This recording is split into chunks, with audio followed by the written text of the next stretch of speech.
to the Book of Mormon Evidence Podcast with host Rod Meldrum. This week's Come Follow Me supplemental study is Lesson 42, Mormon 1 through 6. I would that I could persuade all to repent.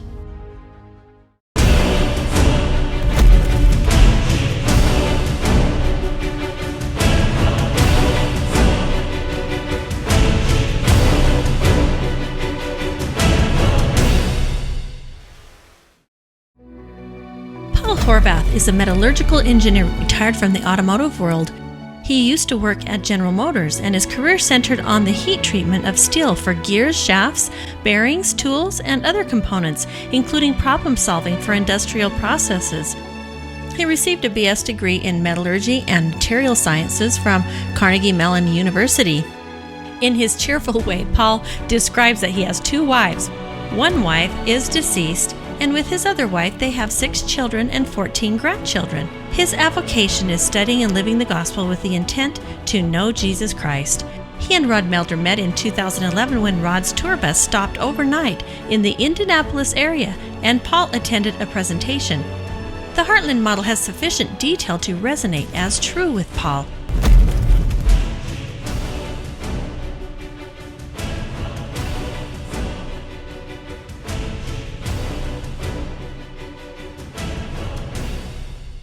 A key issue is that metalworking has not been found before 600 to 800 AD in Mesoamerica. The Book of Mormon informs that Nephi was making metal swords approximately 590 BC, 1,000 years earlier. Ancient design iron smelting furnaces from Nephite timeframes have been found buried in Ohio with iron still in the molds. Solving engineering problems requires that all the facts agree to explain the cause of a problem. Otherwise, the true cause is still unexplained. By this logic, Mesoamerica could not be where the Book of Mormon events took place because of the lack of metalworking in the Nephite time frame. Enjoy our cheerful friend Paul Horvath. Welcome back, everybody. This is Rod Meldrum. I'm grateful to have you here and join us with us today on this Come Follow Me supplemental information and podcast here. Today we have with us we have Paul Horvath, my dear friend from Indiana. He is a metallurgist that worked for. We're going to have him actually introduce himself a little bit more, but worked for General Motors. And today we're going to be talking about a subject that has been a major issue in the evidences of the Book of Mormon arena. When you go into Central and South America, they have almost a complete lack of any metalworking or metallurgy, and the Book of Mormon talks about metallurgy throughout the whole thing. So I'm going to have to start off here. Paul, tell us a little bit about yourself. Well, my name is Paul Horvath, and I am from Indiana. I've spent my entire career working in the heat treatment field of metallurgy. Graduated from Carnegie-Mellon University back in 1970, and my specialty in metallurgy is the heat treatment of steel. So I spent my career making gears, shafts, bearings, transmissions for the automotive industry. I really love the Book of Mormon, and I love the fact that there's so much information in it about metalworking. I mean, Nephi started out making billows and making tools, so that's 600 BC. So this is really old knowledge that's been updated in modern times. But the fact that it exists is really powerful. Yeah. And that's one of the things we're going to we have. This is going to be an amazing. I'm so excited about this. I've wanted to do this for a long time with Paul, but we haven't been able to get him here. He happened to just be coming here to Utah for some family things, and so we kind of absconded him. But in fact, he's going to go. He's leaving here to go meet with the missionary. Tell us really quickly what that's about. Well, I received the gospel in 1973 in Akron, Ohio. You were a convert? I'm a convert, and yeah. How old were you at the time? Well, 23 or 24. Nice. And I've spent the last 47 years loving the Book of Mormon and the things that the gospel has brought to me. It's been wonderful, absolutely wonderful. And so my missionary was John Fowles, and he knocked on my door and that's a whole nother story. But the gospel stuck, and I believe it. I believe it. I've been convinced that the Book of Mormon has been true, and the gospel's true ever since. You bet. You bet. Well, we're going to jump right in the middle of this because we have so much stuff to cover here, folks. So hang on, buckle up. We're ready for a good time here. So we're going to start off here a little bit. I want to go to this general question here. What evidence exists for the sourcing, smelting, and manufacturing of metals into tools, plates, and objects mentioned in the Book of Mormon? So we have a couple of scriptures here, and we're not going to go through this too much, but basically we can see here in Jerem, they talk about gold and silver and iron and copper and brass and steel. Each one of those have different properties that we want to talk about as well. Here in 2 Nephi, it talks about the same kinds of metals: iron, copper, brass, steel, gold, and silver. And then here in Mosiah, it talks about gold and silver, iron, brass, and ziph, and copper. So these are some of the areas where the Book of Mormon talks about these different kinds of metals. Now, just as a very quick overview, the Hopewell Mound Builder civilization is the one that we think are probably the Nephites. We think that they are the Nephites. Mm-hmm. So this is the Hopewell interaction sphere. Essentially, raw materials coming from as far north as up in the Keweenaw Peninsula, up in Michigan, basically, and southern Canada, all the way down to the Gulf Coast states of Florida, Louisiana, and Georgia, and Alabama, and so forth, over to the eastern part of the Appalachian Mountains, and all the way out to the west, with obsidian coming from Yellowstone area out here. So basically, this whole general region is considered to be the heartland of America, and you just happen to live right in the middle of it. Yes, I did. Well, one of the things I wanted to start off with, though, is that now all of this with the different kind of metals. Let's kind of go through kind of a more of a macro idea. So when it comes down to metals, they come out of the ground in different ways. So, for example, gold comes out of the ground kind of like gold. It looks like gold. It's you can tell it's gold. Copper, on the other hand, which is another major mineral that we have here, metal, I should say. But copper comes out of the ground, and most people are used to copper looking something like on the order of this. Okay, so this is a piece of copper here. Let me hold it up right there so you can kind of see here. And now this is native copper. Now, people who are from Utah know of this place called the Kennecott Copper Mine, and now it's called something else, but people know it by that anyway. And that copper comes out of the ground. It basically is green. It's just like it's a green material that comes out of the ground, and then it has to be smelted. It's corroded. So when copper corrodes, it corrodes green, and when it's heated hot, it turns green. The flame is green. So there are different properties to it. But most things are oxidized, and they have to be smelted to be refined. And how does that oxidation? How quick does that happen? Depends on the material. So iron. How long? Those of you who have cars know that without protection, your car rusts out right quick. Yeah, that's right. And that's iron. But that's right. But the copper has a slower oxidation rate, and gold has none, and silver will corrode. We know that because people polish their silverware. And it turns basically almost a black color. Yeah. Typically, as silver turns into black. Copper turns green. This is this is a piece of native copper. Now, when I say native copper, this is different than copper like at the Kennecott Copper Mine, which has to be mined out, broken down, and then heated up and melted, and then basically it's called smelted copper. This copper is a little bit different because up in there's a couple of places in the United States where copper can be actually hammered out of the ground, and it comes out of the ground actually in big chunks of actual copper. This is an example of that. This is you can see this is the copper on this side. This side has been kind of ground down and polished, so you can see the copper portion of it here. So that's where you can see that this is copper, and plus obviously you can tell by how heavy it is. It's almost like copper just laying on the ground or in a mine somewhere. Yeah. In fact, I have photos of Wayne May and I standing on a piece of solid copper.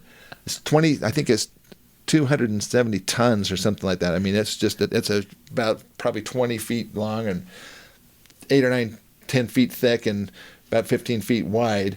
And it's just a big, huge piece of copper, and it's just natural. And the important part about that is that if we can pick it up on the ground as natural copper, so could the Nephites. That's right. Or anybody that lived here who found That's it. right. That's right. Now, let's just, again, just briefly, let's talk about, so you had gold and copper and then silver, and we talked about that.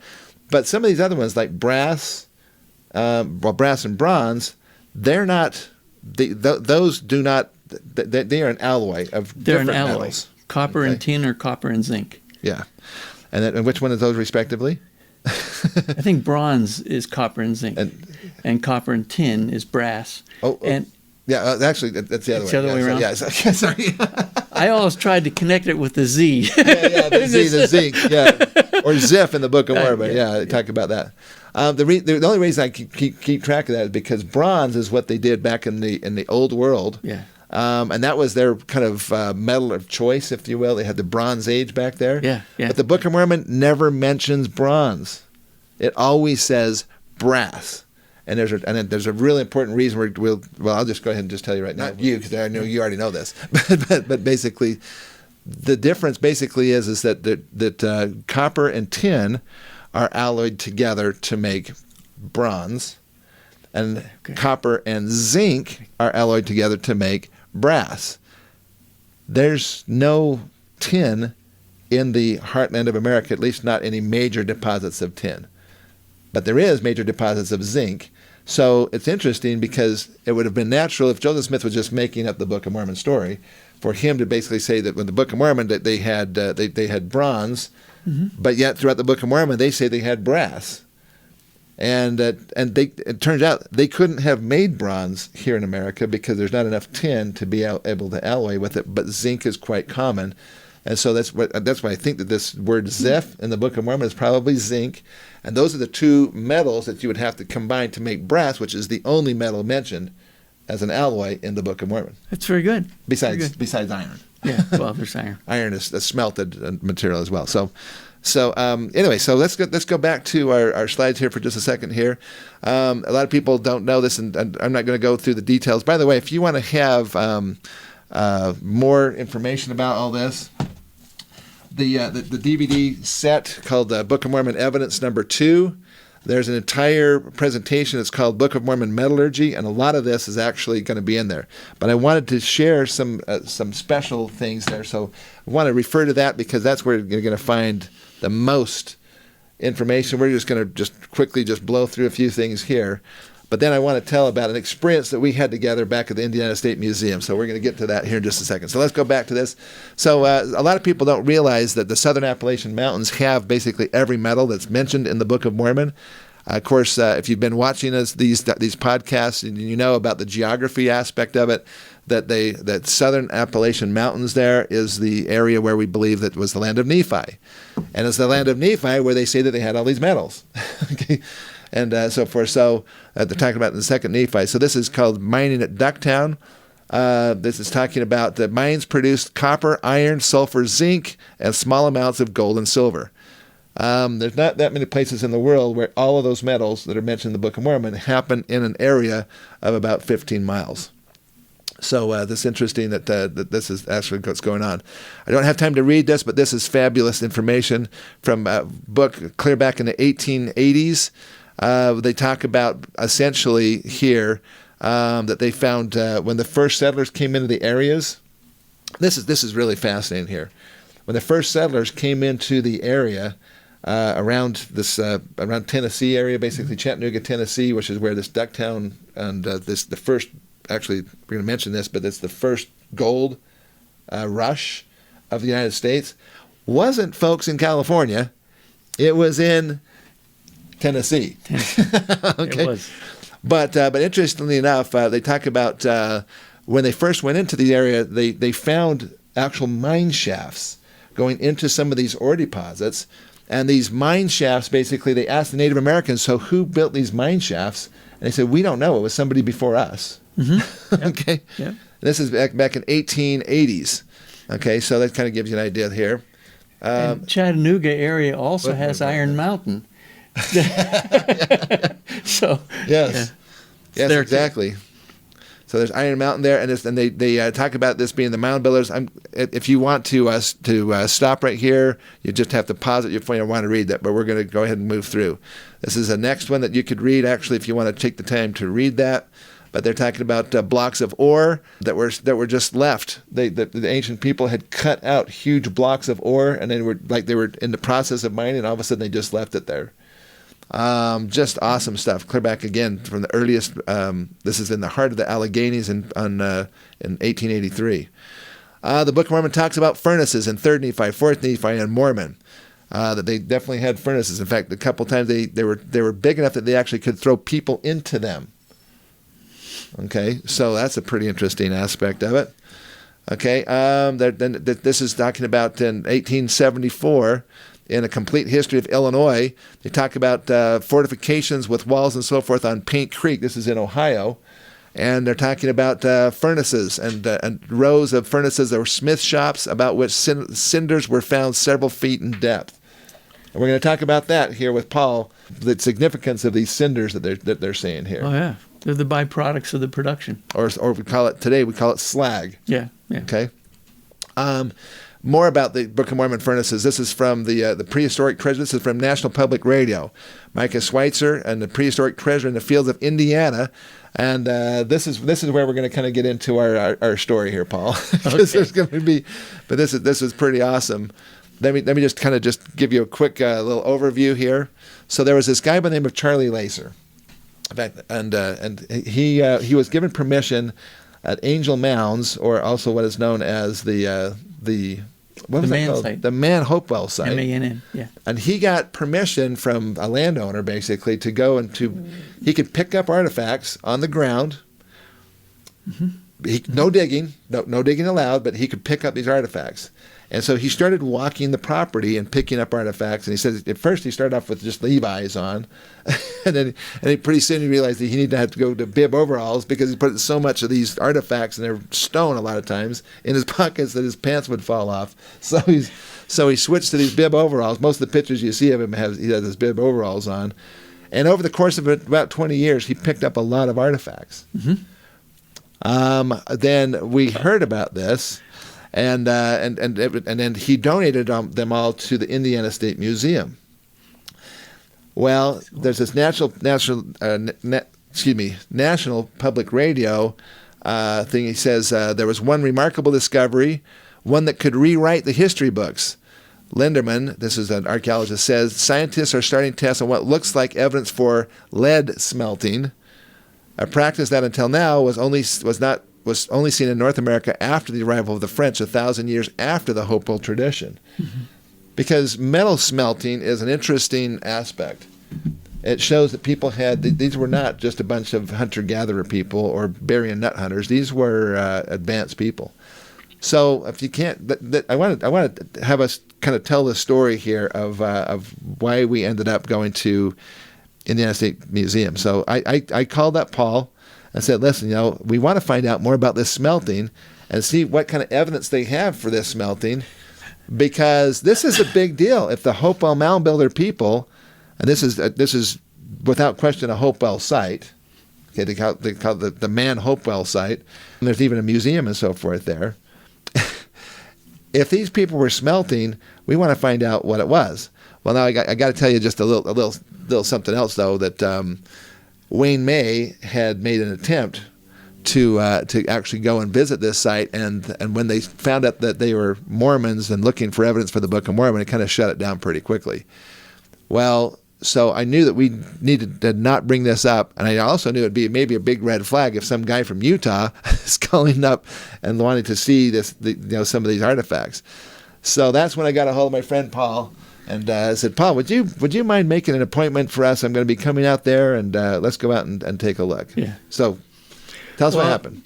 After our conversation, I called the lady that was quoted in the article. Her name was Michelle Greenan, and she is the curator for archaeology in the entire state of Indiana, meaning she has a responsibility for stewardship over 11 state sites.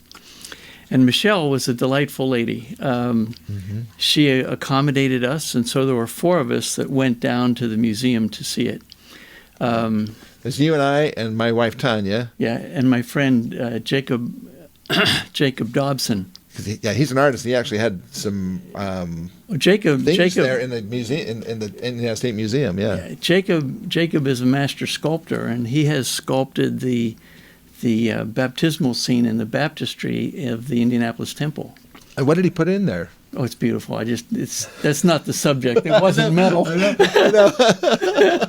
But what happened was the 4 of us went, and Jacob was able to. By the way, before we jump off of that, though, he did make it, and it looks. The Waters of Mormon is after the Waters of Mormon here in North America. That's right. He made it not That's look right. Central America. No, it's not Central America at all. It's very much. Go ahead. In fact, I helped him and pointed out gave him some pictures from the Susquehanna River area where all this took place, and it's just wonderful what he did.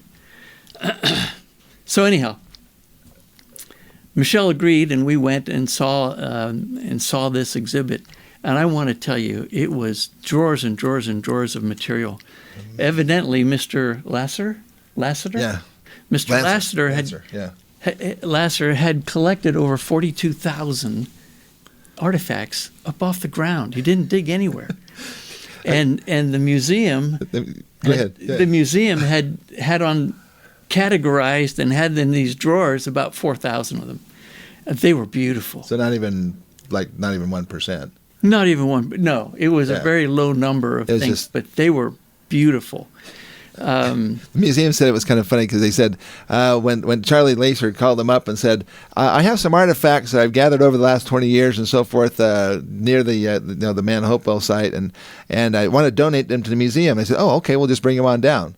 They weren't expecting him to show up with a moving truck. Yes. So many. Yeah. This is without even digging. This is how many artifacts there are. It's just astounding how many there are in Germany. Anyway, go ahead. And so the story goes on that we got to look at them, and we opened the drawers, and there were fired figurines. They had been run through a kiln. What's the right word for that? Yeah. They'd been fired. A smelter. Not a smelter, but just a kiln. Yeah. They were clay, and Jacob looked at them and said, "These are beautiful," and was talking about some of those things. Yeah. They had amulets, which were, I don't know what they were made out of. It must have been wood or something, but they had the zigzag pattern on them. Uh-huh. So it looked like it was an armband of some sort. They were just pristine. And so anyhow, we got down to the part at the end, and for some reason, someone asked me, I think Michelle asked me, what I did for a living. I didn't know, because we were just friends. He never told me what he'd done for a living. And oh my gosh. And I said... Oh, by the way, I told Paul when we went in, I said, so Paul, don't bring up the smelting thing until the end, because that might get us kicked out. So let's just have her show us all this other stuff first. And if she doesn't bring it up during our while we're there, then at the end we'll bring it up. That way, if she kicks us out, we at least got the full show. Yeah. That's the way it went. And so she brings it up. She asked what I did, and I said, "Well, I'm a professional engineer, and I'm a metallurgist, and I work for Allison Transmission." And she said, "Oh." And so then that is interesting. She'd tap her cheek like this. She put her hand up and she kind of tap her cheek like this, like she's processing. I said, "Well, look at this, would you?" And we went down. The first step was to go down, and she opened this drawer, and they had some. I would have called them earmuffs. Yeah. And they were based on other things I've seen later. They were ear protectors for battle. Yeah. And we'll show you something like that here in just a minute. Yeah. And so she said, "These are iron. They're magnetic. They're iron, but we think they're meteoric iron." Which means they came from meteorites. Yeah, meteorites coming down, because of course these people couldn't smelt anything, and so I'm sorry, I shouldn't have said it quite that way, but they didn't have any knowledge that they had smelted things. Yes. So I said, "Well, it's easy to tell, because meteoric iron slows and cools at a completely different rate than anything that we can make on this planet. So if you take a section of it and just look at the grain structure of the material, you'll tell whether it's meteoric or man-made. It could be like the Widmanstatten pattern that they. Widmanstatten patterns, but there's there are other features as well in the microstructure. You can tell how things were made by the way a really good metallurgist can tell how it was made and how it was processed. I mean, the fellas that do that are really good. And so, like you. Well, no, I'm a heat treater, but okay. I know what people can do. and so that's what she kind of wanted. She said, "How would you be able to tell these?" Remember? Oh yeah, she asked, and so I was explaining this to her. He's like telling, "Oh, well, you go to this company and this guy here, and he knows how to do this." And it was. He knew all that. She was loving it. It was fun, and then she did this again. What do you think this is? And she went down to this drawer, the one on the far end, and she opened it up, and she pulled out a piece of material which probably was as big as my hand, it was as long as my hand. It was cylindrical, it was straight, and it had I think it had a hole in it, like it was going to be a plumb bob or something like that. Yeah. And I looked at it carefully. I hefted it, and I'm fairly familiar with how these metals feel. And I said, well, for its size and whatnot, it's heavier than steel. Is there a chance this could be lead? Yeah, she said, what does that yes. feel like? And you immediately nailed it. I said it was lead. And she said, yes, we've had it checked. It is lead. We've checked the density of it. And then I said, it looks like there's some engravings on this. And that's when she took it back. She said, Arnie. And put it away. Yeah, you don't want to see that. And you didn't see those. No. Yeah, okay. And then she went and she pulled out a little bag. Well, we were talking about. Oh yeah. Well, she asked the question because see in this NPR article it mentioned about this the possible evidence for lead smelting, and then she said, well, how would you? She asked you, how would you tell if an artifact here was actually just some kind of natural lead or if it was smelted lead? And I'll never forget you answered, but you basically said, well, if it was smelted, there would be slag. Then you asked, did you find any slag? And she started doing this again. Yes, she did. And then she walked all the way to the very end. Now these rows, how long would you say those were? Probably 100 feet? I don't know, 50 feet? I don't know. It was quite a ways. It was a long ways. I mean, it was a number of steps down along these rows of drawers, and then they had like pallet racks up on top with all the boxes. Just the boxes were numbered, but the artifacts in there hadn't been looked at yet. I remember that. Yeah. And we get down to the very end, and she said, "Come with me." So we go down there. She pulls out the drawer, and what did she pull out? Well, she pulled out what it was a baggie that had it was kind of like a slag. I thought of it at first as like it was little round pellets, like it would be shot or something like that, but it was coated in white or a creamish color. Mm-hmm. Well, I knew from other work that I'd done that the cream color is the color of lead after it's oxidized. So, but it takes a long time. Yeah. So some of the churches, Civil War bullets do that. Yeah, some of them have turned white now. But they've been able to identify the thickness of the layer with time because some of the original churches, cathedrals built in Europe had lead sheathing over the roof, yeah, the roof, and you can measure the thickness of the layer. Uh-huh. So you can kind of get an idea about how old it was. Yeah, you get a sense of that. And so that was our conversation. She told me, though, about that cylindrical piece. She said, we don't have any idea how old it was because it was on top of the ground. It could have been dropped by a French trader. Yeah. And that was the end of that conversation. Yeah. And then it went into this thing. So, well, if it was smelted, then there would be slag. And then she brought out two big bags of slag. Yeah. And she kind of was hesitant. She wasn't going to tell us. I don't think she would have showed us that if you hadn't been a metallurgist. Oh, yeah. And she wanted to know, okay, so how would you test the slag? And you started talking about how you could test the slag and so forth. And by the way, so what we have here, there's one for you and one for me here. Yeah. But these are bits of slag. It's very light, almost like pumice. Yeah. But this is in the smelting process, you heat that metal up to where it's molten, and then the stuff kind of basically rises to the top because the heavier metal falls to the bottom. This crud, basically, the impurities come to rise to the top, and then it's kind of like almost a foam, and they scoop that foam stuff off of there, and it hardens up. And the cool thing about this is, folks, this doesn't just fall apart over time. It's already this is oxidized. like a rock. Yes. It's already oxidized. So if there's smelting going on, you can't hide it. I mean, it will be there. But you also, if there's a lack of smelting, if like for example in Central America, where have they ever found slag? Well, they haven't. There's no slag. There's no metal, at least not in the Book of Mormon time frames. They've never found anything like that. But yet, when the Vikings came here up in Nova Scotia and so forth, that's how we know the Vikings were here, because they needed to make repairs apparently on their ships, and so they built some smaller furnaces and they melted metal and they made slag in the process that was left behind after that. So that's how we know that the Vikings were here. So this is something that does not go away. Now, I've never done any refining on lead.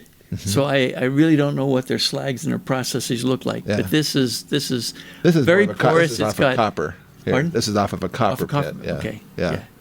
So basically, this has got some really fabulous information. So in the Book of Mormon, and again, I wanted to point out this is in the annotated Book of Mormon. Here's a couple of pages that we talk about here. This is on page 38, which is 1 Nephi chapter 19. It came to pass that the Lord commanded me, wherefore I did make plates of ore, that I might engraven upon them the record of my people, and so forth. So he's talking about that. This is after they arrived at the Promised Land. Okay, so they were making plates of ore. On page 39, it talks about some of these different places, like the Cooper's furnace and so forth, that was found that was probably a later furnace, but this is back in the 1800s. And also just talks about these some of the copper plates that we can find around in the Hopewell Mound Builder civilization. If you turn back over then to page 65 in the annotated Book of Mormon, it talks about this mining at Ducktown, Tennessee. A couple of the quotes that I just had are there in the annotated Book of Mormon, so you can actually read some of those quotes there. But we had to make those very abbreviated, so you can see a little bit more about it here. If you want to get the full information, then you have to go to the DVD. So, all right, let's go back to just a couple things here on. Anything else you want to talk about as far as our visit there? No, I think that I was very grateful to Michelle for sharing that with us. I did go back to visit with her. Yes, later on. Tell us about that. That was interesting. When we finished our time together that particular day, I said, if you would like some help, I can give you some guidance and direction about how to do some other things. She was very interested in testing flora and fauna for lead. So her specialty was fauna, and she had some bones, and she wanted to know how to treat them. And I said, if you're looking for lead in those bones, then you probably ought to machine off the surface of the bones so that any lead that might have come through the soil and gotten into the bone, on the top of the bone, it would mislead the audience. But if it's actually in the bone, then it was consumed. Yeah. And that would end the conversation. And, how did this get in there? Yeah. But at the end of that period of time, I was interested in sharing with her the Book of Mormon philosophy, or the hope that the information that the people that did all this may well have been the Book of Mormon peoples. Yeah. The things that they were finding actually provides support for the claims of the Book of Mormon. Yeah. And how did she take that? Well, I pulled the Book of Mormon out of my knapsack, and I said, I think this is something. And Miss Greenan went pale white. She just, it was really a reaction I did not expect at all, because we had talked about what people do with new information, and she had said, well, we consider it and we look at it and all this kind of stuff. But when I pulled the Book of Mormon out and said, I think this might be part of the conversation, she went, whoa. Well, and she was speechless. She did nothing. And I just looked at her and I said, oh, dear, this poor lady. I said, maybe I just better put this away. And she said, yes, you just better put that away. And she never contacted me again. Oh, man. But that's okay. Well, the thing is that she actually told us that she had been, to some extent, actually attacked. Because when they came out with this idea that that these ancient people were actually smelting metals, they came out of the woodwork after her and said, no way, these people were just ignorant savages. We know that. They were never into any kind of civilization and so forth. And basically they started to attack her, which is part of the reason why she was so hesitant about even telling anybody about the fact that they had found actual evidence for the slag and the actual lead artifacts themselves. By the way, a couple of those artifacts look a lot like this. This one right here. I want to It say. looked like a plumb bob. Yes, it does. Look at this metal there. Yeah. Now this one is not metal. This is actually a stone one. But the ones we had that she put in your hand were lead. Yeah. I really feel for Michelle and other folks, the archaeologists, who have a culture that cannot accept obvious information. Mm-hmm. There's something wrong, and I hope that they're able to correct it someday. Yeah, and so in fact, while I have this particular one out here, let me just show you a couple of things. I don't know if you can see this here. Let me see if I can get that to you here. So basically, this one is this is some of the copper from the Keweenaw Peninsula up in Michigan, and you can't probably see it very well, but there's little tips on there that are not the orangish copper color. Those are actually silver. Oh.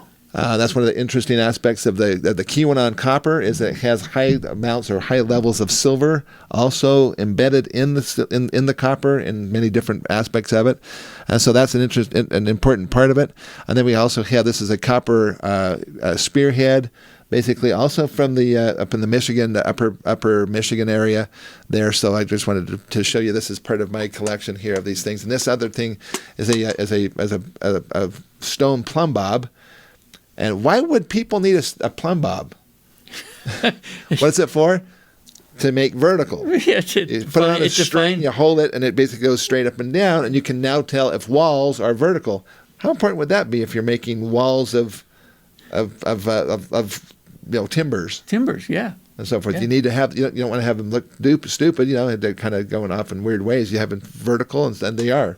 So that's another interesting little aspect. They would need to have plumb bobs, and in this particular case, they had lead ones. Yeah. Yeah. That's pretty awesome. All right. Then let's go back to our presentation. That's pretty much what we're going to be talking about as far as this. So now, a couple other things here. So where is gold? Gold obviously is important.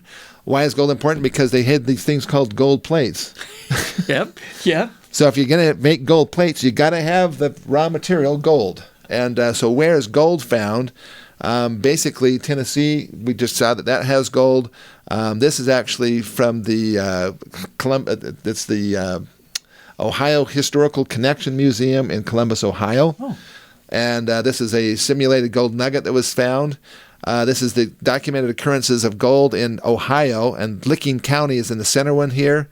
You can probably see that right there. This is called Licking County. Licking County was called Licking because there were salt licks that were in the area, so that it brought a lot of animals and deer and so forth. There's a high concentration of animals, larger animals, and they also had all this gold. This is a piece of what they call float copper or native copper up in Michigan. This is a big piece, several tons there, but this is a tiny piece in comparison with some of the copper that has been found there. Actually, these are a couple of pieces of copper. The piece that I have in this little display here is actually one of those pieces, the one on the top there. Copper is typically mined, and like this is Kennecott Copper Mine many years ago.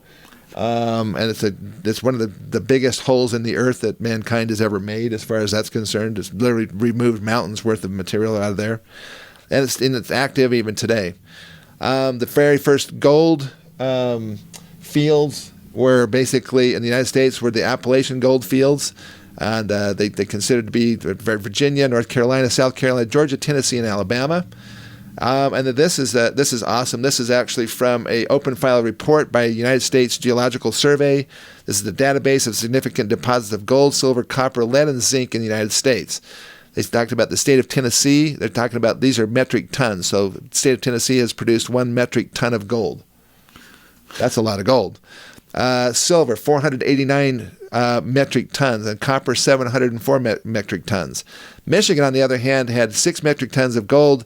You have 1,500 metric tons of silver, and this would actually be 6,660,000 tons of copper out of Michigan. And Illinois and Pennsylvania all have gold, copper, and silver, exactly as described in the Book of Mormon. Now, it's one thing to have the gold and silver and so forth. It's another thing to show that they were actually doing something with it, because the gold and silver does exist down in Central America, but there's no evidence that they were doing anything with that gold and silver until way later, about 900 AD, is when they started to show up there. Well, to me, as an engineer, one of the things, if you're gonna posit a solution to a problem, then all of the data has to fit, not just pieces of it. The entire thing has to fit for the solution to be true. And in this particular case, I believe that the big issue for Central America is that there was no metal production, when the Book of Mormon is replete with metallurgical activity. To me, that solves the issue. Yeah. You can't have the Book of Mormon without the metal. Exactly. So now this is actually from Indiana's Historical Society. This is one of their publications here. It talks about the occurrence of raw materials in the major interaction sphere of the Hopewell people. Again, we show copper and silver and iron. Iron. Now, iron is not something you just pull out of the ground. It actually has to be smelted. So this is another actual interesting thing. We've got evidences also of brass and all kinds of. We can't go into that too much in detail, but anyway, so we have head plates. Before we go into that, I want to just go into something else here for a second. So let's jump out of there for just a second here, and I want to bring up this, which is an article that was written several years ago by Daniel Johnson, and in this article. He talks about this is called about metal weapons and tools. And he says, critics have often pointed to the mention of metalworking in the Book of Mormon as anachronistic and proof of its modern invention. While it is true that archaeology in America has not yielded up much in the way of advanced metallurgy, the topic of metals in the Book of Mormon is a complex and perhaps poorly understood one. He should have said in Central America, not America. That's true. Because that is a false statement as far as North America is concerned. It is the evidence accurate, though, in Central America. The evidence shows quite difference. When you've got iron in the mold found in North America, in fact, in Ohio, they had iron. Yeah, yeah, we're going to get into that and some specific examples of this going on. But this is interesting. This is how the Mesoamerican ideas of the Book of Mormon have had to just kind of twist and turn and to try to fit some kind of a round peg into a square hole here. But it says the widespread use of iron and steel for utilitarian and military purposes claimed by critics of the Book of Mormon is not attested by the Book of Mormon. What they're saying is that the Book of Mormon didn't really use that much metals. The practical use of metals seemed to have been limited to small groups of people and perhaps at certain time periods. Swords, spears, armor plates, and other tools do not need to be made of metal to be effective. That's not the problem. That's not the question. Whether or not they're made out of metal is kind of a given thing. The bottom line is it said specifically the metals. Yeah. So they're trying to downplay how much metals were actually being used in the Book of Mormon here. It says, still very prevalent is the misconception that the ancient inhabitants of Mesoamerica had no metal tools at all, being merely a Stone Age culture. The truth that many people refuse to acknowledge is that some cultures had metal and some did not. For example, the Maya did use many stone tools, but they also used metal, though perhaps not much. Now here he says they used metal, right? But maybe not much. And he's trying to downplay the whole use of metal thing here. He says, he talked about among the sacrificial items thrown into the sacred cenote of Chichen Itza are axe heads and other implements of copper and bronze. What he's not telling you, though, is that Chichen Itza wasn't built until 900 AD. So that has absolutely zero to do with the Book of Mormon, as far as that's concerned. Then it says, notwithstanding the popular belief that the Maya did not have metal, most museums will have small displays of copper and bronze objects in their Mesoamerican section. We were fortunate enough to have been granted a research visit to the Peabody Museum at Harvard in April of 2007, not to look at Mayan stuff, but to look at Hopewell stuff. And let me show you here really quickly. It says, during the visit, we saw handle blades and knives of various sizes and configurations of their collections in storage. We also saw large copper spearheads, something we had not known before because they'd never looked into the heartland of America for their evidence. But here are bronze axe heads from the Peabody Museum. Those who still assert that the Maya had no metal implements cannot have visited many museums or read the Spanish priest stuff about blades. Again, this is all after the Book of Mormon. It says, let's see, Frederick, they're talking about here about the metalworking of the indigenous people. Let's see. The tools we examined date to the Mayan Classic era, so this issue is easily explained today, but even Stevens knew of accounts from Christopher Columbus and Bernal Diaz. Let me see, I want to get to the point here. These are some other ones from the Peabody Museum, again, that we see here. Okay, according to current archaeological findings, the first metal items in Mesoamerica appear around 700 AD in western Mexico. That was 300 years after the Nephites were completely wiped out. So this does not have anything to do with the Book of Mormon here. Let me go back to this last part here. He's desperately trying to make this connection with Guatemala, but there's just nothing there for that. Let's see. And again, I go into all this detail here in a later thing here.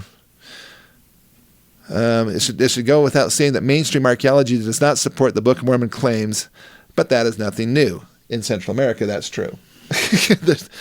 There is no archaeological evidence that really supports the Book of Mormon claims in Central America at all, in almost anything. There's no archaeological evidence for advanced metallurgy during Jaredite and Nephite times. For the moment, we must assume that these groups had the ability to smelt ore and create alloys of decorative metals like gold and silver, as well as utilitarian metals like copper and iron, without sharing that technology with their neighbors. The Nephites were just these greedy people, and they never shared that technology with anybody. And then finally, the last part of this, basically, after all the evidence, we are left to ponder the question of metals without a definitive answer yet. And actually, we do have an answer now. We do have. It's not in Central America. It's here in North America. It does seem obvious from a careful study of the text contrasted with Mesoamerican history that Jaredite and Nephite blacksmiths kept their secrets well guarded from their neighbors. This is to be expected of a technology that would give them an advantage in warfare. Metalworking is just one of the cultural advances mentioned in the Book of Mormon that is not found in known ancient American cultures like the Olmec and Maya from the same time period. There's some real honesty here going on finally. And then, let me see here at the very end of this. Okay. If Book of Mormon people kept metalworking to themselves and their neighbors could do all they needed with stone and obsidian, we should not expect to find widespread evidence of advanced metallurgy in the archaeological record. This lack of evidence may be frustrating, but in our search for support for the Book of Mormon, we must carefully reassess the text itself. So if we can't find the actual evidence, then we basically question the text. Okay? Well, that's one solution. And acquaint ourselves with the latest credible scholarship and not be limited by critics' demands. However, the regions generally accepted to be strong candidates for Book of Mormon lands, Mexico and Guatemala, have the necessary ore deposits to supply the metalworking mentioned by Jaredite Nephite historians. So the metals exist there. In pre-Columbian artifacts of gold, silver, copper, bronze, and iron have been found and acknowledged by archaeologists, so we have support for those for most of the metals mentioned in the Book of Mormon, these are not old enough to be of Nephite origin, but they prove that ancient American metallurgy did exist, and that should give us encouragement to keep on looking. Well, they haven't found it by now. It's probably because it doesn't exist. Probably doesn't. So anyway, it's just a sad thing. But this is why it hurts the church so badly when you have a theory which doesn't have the capability of actually providing real evidence or support for the Book of Mormon claims. Okay, so let's go on here. So let's take a look at some of the actual artifacts. Here. Okay. So here you have head plates. This is clear back in some of the earliest books here. This guy's got a head plate on. Okay, there's another head plate here. There's also a breastplate right here. You can see this breastplate right there. Okay, and you have more breastplates. Basically, almost every museum that has Hopewell Mound Builder stuff back in the Midwest has breastplates, and some of them have head plates too. Yeah. This breastplate is kind of a unique one because it has on it beads, and these beads are really interesting because those beads are made out of pearls. Where were they getting pearls from in the heartland of America? I mean, I thought that was something you get into the ocean. Turns out that they were actually culturing freshwater pearls, and by the tens of thousands. There are single burials with 20,000 beads, and these beads have all been drilled, and pearls are hard. I actually bought pearls and actually tried to drill them, and you have to have titanium drill bits to get through this stuff. Well, the Book of Mormon does say they had machinery. That's right, they did, and they clearly had it. This one is really interesting because people go, so what about pearls? Well, the reason why that's interesting is because in 4th Nephi it says that there were some who were lifted up in pride, such as the wearing of costly apparel and all manner of fine pearls. And these fine pearls just happen to be on a copper breastplate, which are specifically mentioned in the Book of Mormon. They had copper goat horns. This copper could be smelted, could not be smelted. You see these. This is from this book right here, Exploring the Book of Mormon in America's Heartland. There's a whole section on Book of Mormon metallurgy in here, and it starts off here some of the tools and things here. There's actually a huge piece of float copper from Michigan. That was about a 3-ton solid piece of copper, right there that they had brought in. This is we're going to talk about right this. We're going to talk about the smelting process here, and specifically this book called Iron Age America Before Columbus. But here we have some of the different working going on, and we're going to get into that here in just a minute. So this is on from this book here. Again, these are copper socketed arrow points, and an ear spools made out of copper, and arrowheads. Those were the ear spools like she had. Yes. Yeah, she had those ear spools. And they were much better shape than those. Yeah, these are pretty corroded here. Yeah, but yeah, and then they also had because of the copper, they made them into objects, basically into what they call effigies of objects. So in this particular case, you can see there's a bear or a pig effigy. There's vultures. Of course, vultures are mentioned specifically in the Book of Mormon. The vultures of the air and so forth are mentioned. Found in Ohio, by the way. Yes. Both the vultures and these copper pieces that show the vultures. and they date right into Book of Mormon time frames. It's just awesome. This should be so exciting for us, everybody, because this is hard evidence for the Book of Mormon. This is awesome stuff. They had knives and spearheads and so forth. I love this one specifically. This image basically is again from this book, and it shows gold flakes that came out of the Turner Mound Group in Ohio. We have a copper amulet that was inlaid with gold. So gold and copper. Now, a lot of people say, well, where's all the other gold artifacts? And so I'm going to just take a second and just address that. Let's just assume you're in the 1800s and you're plowing up a field, and all of a sudden you plow up an artifact and you pull it up and it's gold. What are you probably going to do with that? Oh, go turn it over to the local university or something, and I'd probably be looking for a new wagon, another team of horses or something. And so you take that gold and basically and sell it. Yeah. I think that's what happened to a lot of the gold, but copper wasn't as expensive, so that's why I think a lot of the copper stuff got preserved. But here we have copper, we have silver as well.